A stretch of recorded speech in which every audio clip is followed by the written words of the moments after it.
क्योंकि वो भारतीय है ही नहीं है ना, सनातन धर्म उनसे जुड़ा ही नहीं है, इसलिए वो सनातन धर्म को नष्ट करना चाहते हैं। तो नारी का तो सबसे ज्यादा विशेष ध्यान देना है। क्या बोलना, क्या सब अच्छा चल रहा है, लोग पीछे पड़े हुए हैं। ये उनकी भक्ति है, उनकी शक्ति है, भगवान जितना जिसको दे दे। विरोध कर रहे हैं जो सनातन धर्म के खिलाफ जो है। विरोध कर रहे हैं वो सनातन धर्म में है या नहीं, इसलिए विरोध कर रहे हैं, तो करेंगे, वो भी उनका फर्ज बन रहा है विरोध करना, क्योंकि वो भारतीय है ही नहीं है ना, सनातन धर्म उनसे जुड़ा ही नहीं है, इसलिए वो सनातन धर्म को नष्ट करना चाहते हैं, इसलिए वो विरोध कर रहे हैं। बाकी उनका कोई और दूसरा अस्तित्व नहीं है। जैसा कि आप देखेंगे बाबा बागेश्वर धाम जो है सोशल मीडिया में बहुत ही जो है चर्चित है, और जो है उनके ऊपर जो है बहुत तरह तरह के लोग जो है आरोप भी लगा रहे हैं कि बाबा बागेश्वर जो है वो अफवाह फैला रहे हैं, अंधविश्वास फैला रहे हैं। तो आप उनके विषय में, उनके जो ऐसा जो उनके ऊपर कर रहे हैं, उनके विषय में आपकी तरफ से क्या प्रतिक्रिया होगी? देखिए, ऐसा है कि वो उनका साधना चल रहा है, वो उनकी साधना है। बहुत लोग, बहुत आत्माएं जब इकट्ठा होती हैं जहाँ, वहाँ स्वयं परमात्मा निवास करने लगता है। बहु आत्माएं जहाँ इकट्ठा हो जाएं, वहाँ ब्रह्म निवास करता है। और जहाँ ब्रह्म निवास करने लगे, ये धरती पूरी चमत्कार के स्वरूप में जानी जाती है। आज सूर्य नारायण को लोग क्या वहाँ नज़दीक जाके कभी मिले हैं? तो ये भी एक बहुत बड़ा चमत्कार है। वायु अपना सब कार्यक्रम कर रही है, तुम्हारे जीवन का संचालन कर रही है, संचार कर रही है, जल तुमको मिल रहा है। तो ये प्रकृति का जो देना है ना, उसी ठीक उसी प्रकार जहाँ बहु आत्माएं इकट्ठा होती हैं, वहाँ ब्रह्म निवास करने लगता है।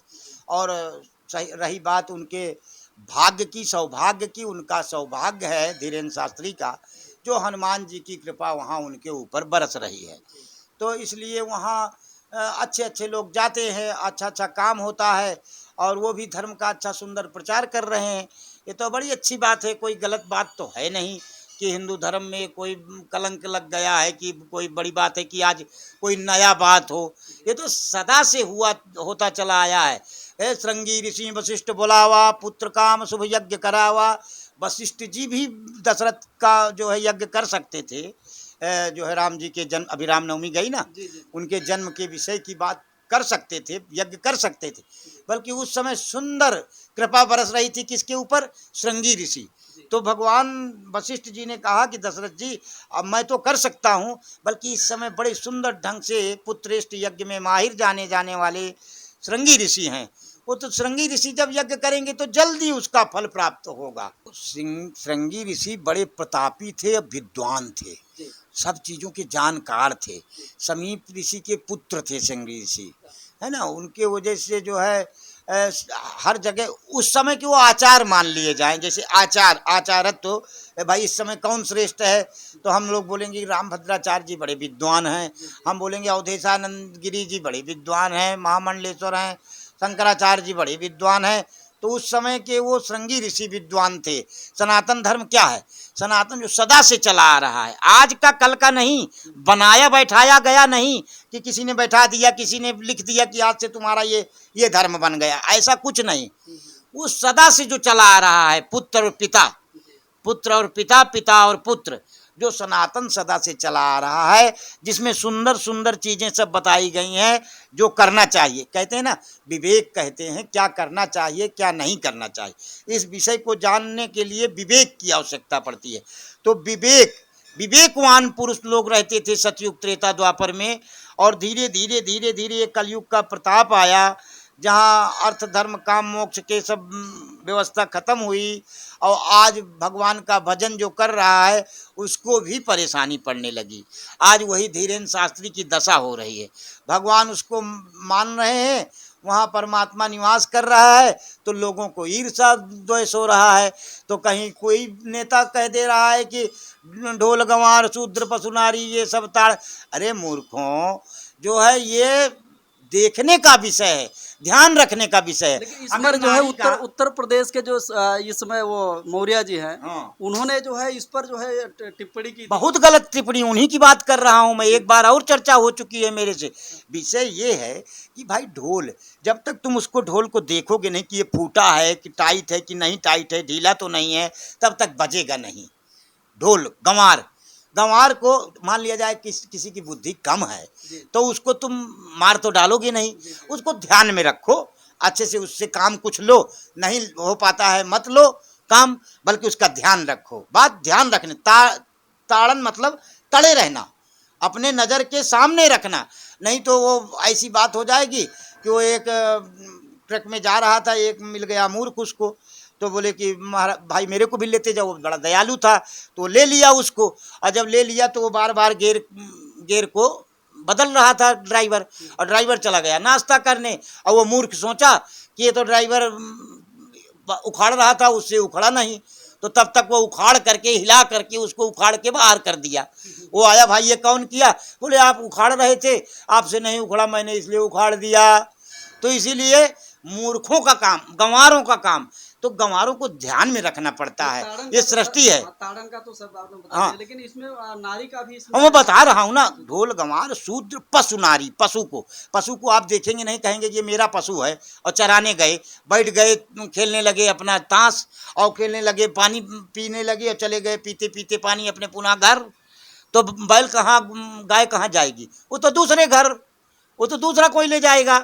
तो इसलिए तड़े रहना। और नारी का जहाँ तक विषय है, आप प्रैक्टिकल कर लो, आप लोग भी मानव हैं, कि नारी का ध्यान नहीं रखोगे, प्रेम नहीं करोगे उससे, तो वो अवश्य दूसरे का जो है साहस उसका दिमाग बन जाएगा, दूसरे से प्रेम प्राप्त करेगी, वो उसी के दिमाग में चली जाएगी। ये विषय है। तो नारी का तो सबसे ज़्यादा विशेष ध्यान देना है कि नारी को कोई कमी न पड़े, नहीं तो कहोगे मेरी पत्नी है, अरे काहे की पत्नी? जब ध्यान नहीं रखोगे तो काहे की पत्नी? उसको जो चीज़ की ज़रूरत हो, जिस विषय की ज़रूरत हो, उसको दिया जाए, उसका ध्यान रखा जाए, उसको कोई कमी न पड़े। वो तुम्हारी पत्नी बन के आई है, जो कि पत्नी पति का मतलब क्या है पता है? शादी विवाह का मतलब है कि धीरे धीरे जो गलत आदतें पड़ी हैं उनका सुधार करके परमात्मा की तरफ चलना, उसका नाम है शादी विवाह। इस शादी का मतलब है कि जो जन्म जन्म से लगा है, ये अपना मैथुन क्रिया जो बात भूलती नहीं है, ये सब के ऊपर प्रचारित है, और सब के ऊपर ये लागू है, इसमें कोई संशय की बात नहीं है। शूद्र का मतलब ये नहीं है कि शूद्र को हम बाहर फेंक दें, शूद्र हमारा सेवक है। अच्छा ये बताओ, सेवा के बगैर कुछ चल जाएगा? नहीं। आज मान लिया तुम थोड़ा बहुत कम पढ़े लिखे हो, कुछ नहीं कर पाते, तुम पुस्तक नहीं लिख पा रहे हो, हिस्ट्री नहीं बना रहे हो, ताकत तुम्हारे कम है, तलवार नहीं चला पा रहे हो, हैं, तो तुम सेवा करो, अपना साफ सफाई करो, तो उसमें यानी बाबा जी, यानी कहने का मतलब ये हुआ कि कर्मों के आधार पर जो है यह जाति समुदाय है। जाति समुदाय का मतलब कुछ नहीं है। कर्म के अनुसार ब्रह्मा की सब संतानें हैं, और ब्रह्मा के संतानें होने के नाते सब ब्रह्म को जानने के लायक हैं, और उनको जानना चाहिए। ये उनके लिए उद्देश्य समझो, उनको जानना ही पड़ेगा, नहीं तो बार बार पशु पक्षी में भी योनियों में जाएंगे। इसलिए सबको चाहिए कि भजन करे, कोई सेवा करते भजन करे, कोई पशुओं को देखते सेवा, गांव की सेवा करते भजन करे, कोई झाड़ू लगाते भजन करे, कोई पुस्तक पढ़ते भजन करे, कोई हनुमान जी की आरती करते भजन करे। बात भजन की है। तो ये बाबा बागेश्वर धाम जी इतने मशहूर है, तो उनका सूरत में काफ़ी शहरों में गए हैं, तो क्या गुजरात में भी आना चाहिए? गुजरात में भी आना चाहिए। मैं किसी को कुछ ऐसा नहीं कहता हूँ। देखो, धर्म प्रचार तो सब जगह चलता है, ज्ञान सबको है, बल्कि ये हमारा भारत भेड़िया दसान है ना। ये जो है जहाँ कहते हैं ना हुआ हुआ बोले तो हुआ हुआ हुआ, ये सब चल रहा है संसार में। ये कलयुग है। कलयुग में स्वयं आदमी ज्ञानी हो चुका है, उसको स्वयं ज्ञान है कि उसको क्या करना चाहिए क्या नहीं करना चाहिए। इसलिए ज़्यादा भागना दौड़ने के विषय में मैं नहीं बोलूँगा कि सबको भागना चाहिए। हाँ, आना चाहिए, धर्म प्रचार कर रहे हैं तो करना चाहिए। फालतू वार्तालाप उनको भी नहीं करना चाहिए कि ये कर देंगे वो कर देंगे, जिससे भ्रांतियाँ बढ़ती हैं समाज में भ्रांतियाँ नहीं होनी चाहिए। और उनका तो हम अच्छा मान रहे हैं, बहुत अच्छे हैं और बहुत अच्छी शक्ति